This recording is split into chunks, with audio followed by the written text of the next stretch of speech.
నాకు చాలా ఇష్టమైన ములక్కాడ కోడిగుడ్లు పులుసు చేశాను. అందులో ఎండ్రాయిలు వేసి చేస్తే ఇంకా బావుంటుంది.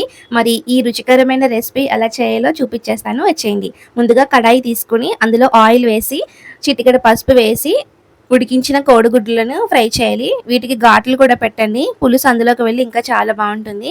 మంచిగా పసుపు వేయటం వల్ల కోడిగుడ్లు అతుక్కోకుండా బాగా ఫ్రై అవుతాయన్నమాట.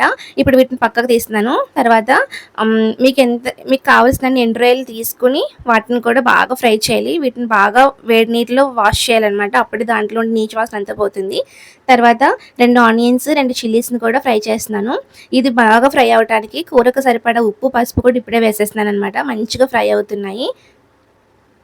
తర్వాత ఒక టొమాటోని కూడా కట్ చేసి వేస్తున్నాను. ఇది కూడా మగ్గించేయాలి బాగా. బాగా మెత్తగా మగ్గితే బాగా కూరకి టేస్ట్ బాగుంటుంది. తర్వాత 2 ములక్కాడలు కూడా వేస్తున్నాను. మంచిగా ఫ్రై చేయాలి ఇవి.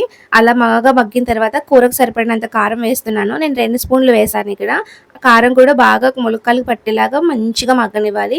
కూరకు సరిపడినంత వాటర్ కూడా వేస్తున్నాను. వాటర్ ఇలా బాగా మరిగిన తర్వాత నానబెట్టుకున్న చింతపండుని పులుసు తీసి వేయాలి. నిమ్మకాయ సైజ్ అంతా తీసుకుంటే సరిపోతుంది. ఈ చింతపండు రసం కూడా వేసేసిన తర్వాత ధనియాల పొడి, జీలకర్ర పొడి వేశాను. కూర దించేసే ముందు కోడిగుడ్లను, వెంట్రుకలు కూడా వేసుకోవాలి. చివరిగా కొంచెం మెంతిపిండి వేస్తే ఇంకా బాగుంటుంది. అది కూడా వేయండి. తర్వాత గార్నిష్ కోసం కొత్తిమీర వేసి దింపేస్తున్నాను. పులుసు కూరల్లో కొత్తిమీర చాలా బాగుంటుంది ఆ ఫ్లేవరు. ఇంకేముంది, వేడి వేడిగా అన్నం పెట్టుకొని తినేయటమే. దీనిని ఒక 10 నిమిషాలు అలా సెటిల్ అయినంచారంటే మంచిగా ఉంటుంది. ఇలా ఒక ఎండ్రాయి పెట్టుకొని అన్నంలో కలుపుకొని తింటుంటే ఎంత బాగుంటుందో. మంచిగా నీచు వాసన లేకుండా క్లీన్ చేయడం వల్ల ఎండ్రాయిలు కూడా చాలా రుచిగా ఉంటాయి. ఇలా ఒక్కొక్క ముక్కకి, ఒక్కొక్క ముద్దకి ఒక్కొక్క కోడిగుడ్డు, ఒక ముద్దకి ఒక ఎండ్రాయి పెట్టుకొని తింటే చాలా బాగుంటుంది.